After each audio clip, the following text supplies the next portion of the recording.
बिस्मिल्लाहिर्रहमानिर्रहीम, अस्सलाम वालेकुम। मैं सदुल्ला खान हूँ। सिद्दीक जान मेरे साथ मौजूद है। इमरान खान साहब की जो हिकमत अमली है उसमें तब्दीली देखने में आ रही है। ऐसा लगता है कि लॉन्ग मार्च की उनको जल्दी नहीं रही और कुछ देर शायद वो इंतज़ार करना चाहते हैं। तो स्ट्रैटेजी उन्होंने क्यों चेंज की? अगरचे वो कह तो रहे हैं, कल एंकर्स के साथ जब वो मिले हैं तो उसमें उन्होंने कहा कि मैं लॉन्ग मार्च करूँगा, कोई ये भूल में ना रहे कि मैं नहीं आऊँगा। लेकिन इसके बावजूद कई चीज़ें ऐसी हैं कि हमें लग रहा है कि इमरान खान ने अपनी स्ट्रैटेजी चेंज की है, अपना लबो लहजा भी तब्दील किया है। क्या सिद्दीक जान, किन चीज़ों पर आप देख रहे हैं कि उनकी स्ट्रैटेजी चेंज होती हुई नज़र आ रही है? वो पॉइंट्स क्या हैं? फिर हम बाद में बात करते हैं कि क्यों हुई है ये।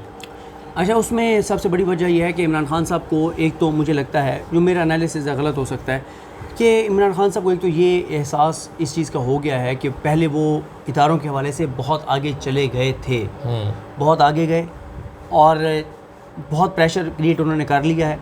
ऑलरेडी बहुत प्रेशर है, तो अब मज़ीद उन्हें इदारों को दीवार से नहीं लगाना चाहिए। एक तो मुझे लगता है ये है। ठीक है। दूसरा मुझे लगता है कि उनको किसी तरह से ये कन्वे भी कर, और ये उनको खुद रियलाइज़ हुआ या करवाया गया है? खुद रियलाइज़ हुआ है और थोड़ा सा पार्टी के अंदर भी ये बात थी। हाँ, पार्टी के अंदर तो खैर थी शुरू से। ठीक है कि हमें मज़ीद दीवार से इदारों को और उनकी क़यादत को नहीं लगाना चाहिए। ठीक है। दूसरा ये है कि मेरा ख्याल है कि इमरान खान साहब को पता चल रहा है कि जब हर चीज़ खुद ही मेरे हक़ में जा रही है तो मुझे ज़्यादा रोला डालने की क्या ज़रूरत है। बिल्कुल उसी तरह से जैसे एक वकील जो दलाइल देने के लिए बैठा होता है, हाँ। अगर जज ही उसका केस आगे बढ़ा रहा है, ठीक है, तो वो खड़ा होकर क्यों दलाइल देगा या वो खामखा में खुद वो करेगा? जब जज ही ऐसे सवाल करे, जब वो देख रहा है कि केस का फैसला उसके मुताबिक आ रहा है, आने जा रहा है। ठीक है, ठीक है। इमरान खान साहब को एक तो ये है कि उनको ये नज़र आ रहा है कि वही बात जो हमने इससे पहली वीडियो में एक में की, जिसमें हमने हमजा शहबाज का डिस्कस किया, कि इमरान खान साहब को नज़र आ रहा है कि इतनी चीज़ें हैं इनके खिलाफ कि 10-12 चीज़ें हैं, उनमें से एक चीज़ भी गिरी तो ये गिर जाएंगे। जिनमें से 5 हमजा शहबाज वाला कह रहा है कि ये इसका हमजा शहबाज के वो वोट काउंट नहीं हुए हैं, फैसला सुप्रीम कोर्ट का कब से आना था,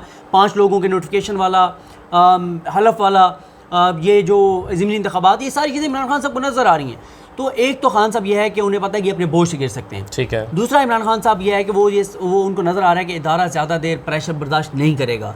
सबसे बड़ा नुकता यह है, ये बात हर किसी को पता है कि फैसला इस्टेब्लिशमेंट ने करना है, इलेक्शन कब होगा। और इमरान खान साहब को पता है कि इस्टेब्लिशमेंट के अंदरूनी जो मामलात हैं, जो रिटायर्ड लोग जो कुछ कर रहे हैं, जो सोशल मीडिया कर रहा है, जो मीडिया कर रहा है, जो अवाम कर रहे हैं, जो ओवरसीज़ कर रहे हैं, और इस सब का वो इतनी देर प्रेशर में सर्वाइव नहीं कर सकते। और उसके बाद फिर यह है कि बैड गवर्नेंस हुकूमत की हर चीज़ को तबाह और बर्बाद कर दिया, हर मामले में को तबाही और बर्बादी फेर दी। लोड शेडिंग आप देख लें, मतलब अभी भी लाइट नहीं है, ये हम मतलब जिस तरह से हम कर रहे हैं ये यूपीएस की वजह से चलने की लाइट है, लेकिन जिस तरह से आप देखें वो मरीम नवाज साहब प्रेस कॉन्फ्रेंस कर रही हैं, लाइट चली जाती है।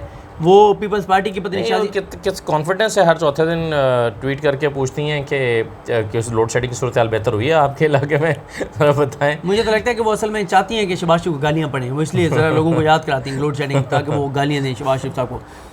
तो अब ये चीज़ इमरान खान साहब को, फिर इमरान खान साहब को इस बात का पता है कि जो इन्होंने बजट दिया है, और इमरान खान को इससे बड़ी क्या उसको वो है कि नज़र आ रहा है कि 270 रुपये पे पेट्रोल लेके जाने उन्होंने, 270 रुपये पे पेट्रोल लेके जाने उन्होंने 2 से 3 माह में। अच्छा, वैसे कल जो प्रेस कॉन्फ्रेंस की थी उन्होंने, शौकत तरीन साहब ने, उमर अयूब ने, वो 310 रुपये का फिगर दे रहे हैं। वो ये कह रहे हैं कि 750 अरब की 750 अरब रुपए की एक पेट्रोलियम लेवी इन्होंने कमिट की है IMF के साथ, और उसको जब आप 1 साल के लिए, और उसको जब आप पर लीटर पे डिवाइड करते हैं तो वो 30 रुपये पर लीटर, 30 से 35 रुपये पर लीटर निकलता है।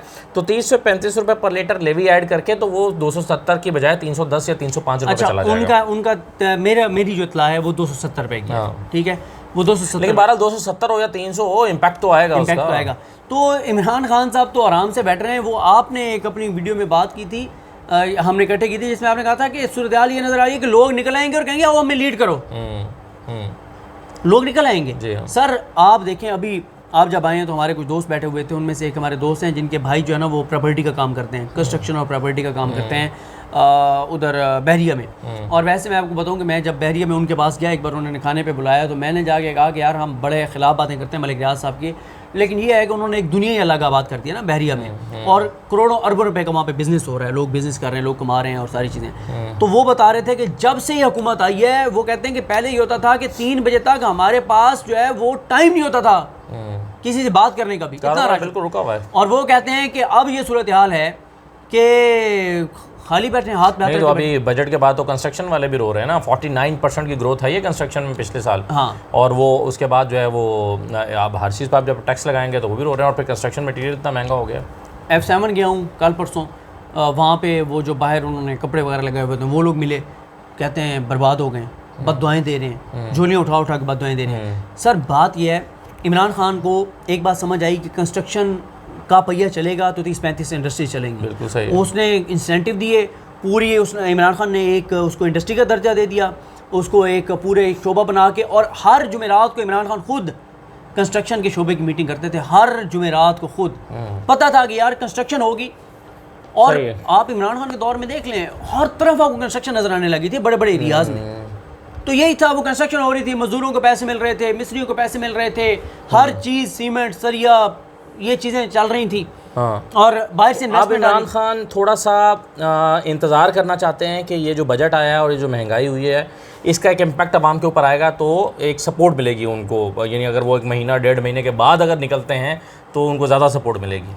इसके अलावा एक और चीज़ है, इमरान खान साहब को ये कन्वे या तो कर दिया गया है, या वो खुद ज़ाहिर प्राइम मिनिस्टर रहे हैं और चीज़ों को समझते हैं, वो बहुत अच्छी तरह समझते हैं। उन्हें पता है कि इस्टेब्लिशमेंट ने इनसे IMF की डील रिवाइव करवानी है, IMF का प्रोग्राम रिवाइव करवाना है। अगर अब इमरान खान ज़्यादा रोला डालेंगे ना तो उसको नुकसान भी हो सकता है तहरीक इंसाफ को। ये टाइम दें, IMF को मुआहदा रिवाइव होने दें, एक बार वो होने दें, क्योंकि इस्टेब्लिशमेंट की सबसे बड़ी इस वक्त परेशानी वो है, जाहिर है वो डील चाहिए पाकिस्तान को, वो पाकिस्तान की, वो होने दें, वो रिवाइव होने दें। बजट इन्होंने दे दिया, उसके बाद आपने भी उस दिन सवाल किया, लोग भी ये सवाल करते हैं कि यार ये उल्लू के पट्टे हैं कि अगर इन्होंने इलेक्शन में जाना था तो ये 60 रुपये बढ़ा दिया, और 60 रुपये 35-40 रुपये और बढ़ा देंगे, 270 पे ले जाएंगे। भाई बात यह है कि कर तो ये उनके कहने पे रहे, इनके पास ऑप्शन भी कोई नहीं था ना।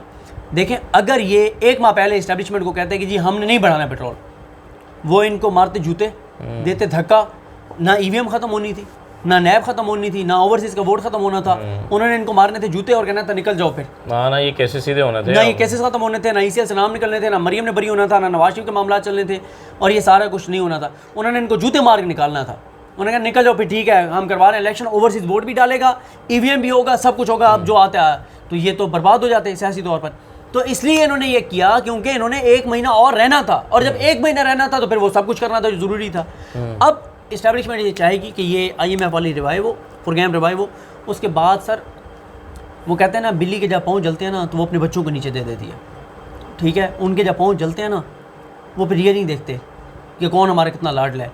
असल मसला उनको अपना है, जो उनके इंटरनल हालात हैं ना, और जो इस वक्त उनके साथ हो रही है, वो इनको रौंद देंगे अपने पाँव तले। और उन्होंने इलेक्शन की तरफ लेके जाने ही जाना है, इनको हो नहीं सकता कि इलेक्शन ना हो। सर जी, तो ऐसे में इमरान खान की स्ट्रैटेजी सही मालूम होती है, ज़बरदस्त है।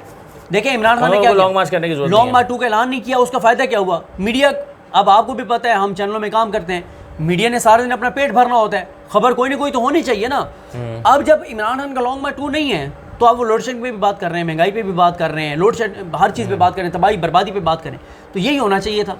लॉन्ग मार्च 2 अनाउंस हो जाए, आप भी आज प्रोग्राम उसी पे करेंगे, हाँ जी कब रवाना हो रहे हैं, कौन गिरफ्तार हो रहा है, फलाने के घर छापा पड़ गया, फलाने के घर।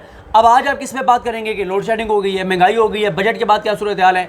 कोई आप लेंगे एप्टमा वालों को लेंगे, आप ये इनको लेंगे, बाकी जो शोबा जाते हैं उनको आप लेंगे, कंस्ट्रक्शन वालों को आप लेंगे, वो आपको बताएंगे।